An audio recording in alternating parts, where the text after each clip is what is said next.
His eyes, like molten dark chocolate, devoured her curves as she shimmied, oblivious to the inferno she was igniting within his very soul. Oh my God, stop. Just swoon.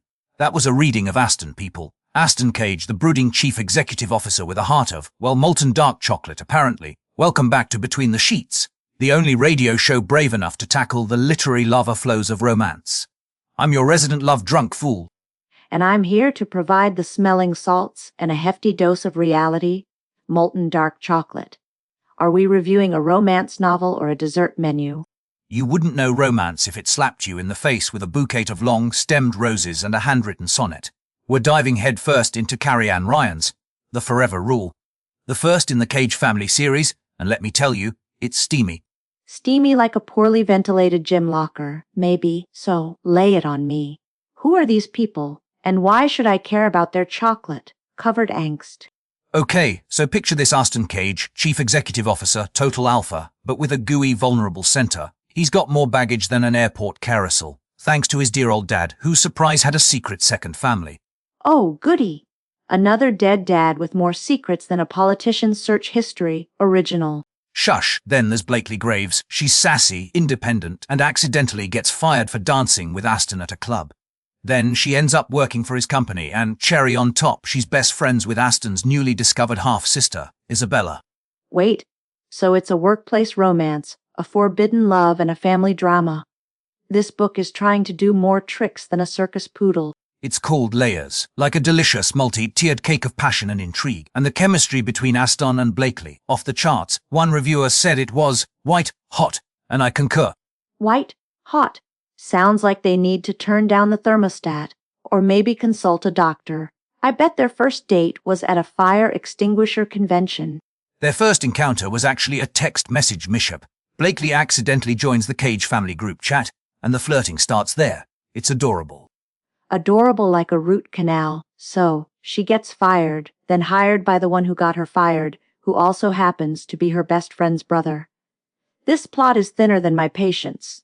But that's the conflict, the tension, the will they, won't they, and let me tell you when they do, it's explosive. There's one scene in well, let's just say a confined space that had me fanning myself. Oh, I bet. Probably trapped in a walk-in closet full of unresolved daddy issues. Was their mood lighting, or just the flickering bulb of their doomed romance? You're impossible, but seriously, the book explores deeper themes too, like family loyalty, forgiveness, and the struggle to overcome past mistakes. Aston ghosted Blakely after their initial encounter, which, okay, rude. Ghosting. That's the modern equivalent of saying, I'll call you, and then joining the witness protection program. Classy, Aston. Real classy. He had his reasons. He's overwhelmed. He's got 12 siblings, a company to run, and a legacy to uphold. 12 siblings. Good Lord, that's not a family, it's a small nation. Do they have their own flag and national anthem? They probably should. And the family drama is juicy. Isabella is fiercely protective of Blakely, so Aston has to navigate that minefield too. There's one review that said, hurt Blakely and a whole new pile of trouble will be headed his way. Sounds like Isabella needs her own spin-off. Isabella Cage, protector of the friend zoned. I'd read that.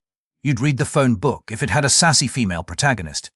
Guilty as charged. But back to this literary bonfire. Does it at least have a happy ending? Or do they all spontaneously combust from the sheer force of their unresolved sexual tension? Of course, it has a happy ending. It's a romance novel, but it's not all smooth sailing. There's angst, miscommunication, and a whole lot of overthinking, especially from Aston. Overthinking. Sounds like my kind of guy. I bet he spends hours agonizing over which brand of artisanal toast to buy. One reviewer said, there were moments when Aston needed to desist from overthinking, and I felt that in my soul. Desist? Who uses that word outside of a courtroom drama? Romance readers were a sophisticated bunch.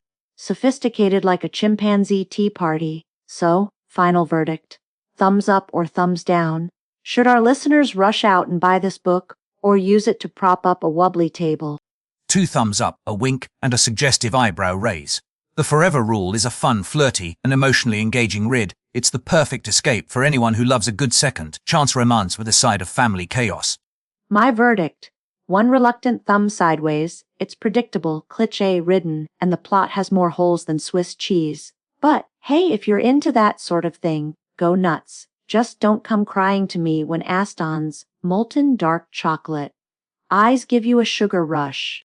Oh, you're just jealous because you don't have a brooding chief executive officer whispering sweet nothings in your ear. I'd rather have a root canal. Speaking of which, we've got a caller on line 1. You're on the air. Are you Team Aston or Team Run for the hills? Tell the other host they are wrong. Tell them romance is real. Save yourself. Tell the other host to stop reading these trashy novels and get a hobby, like competitive cheese sculpting. That is all for tonight's show. Thank you for tuning into Heartbook Radio.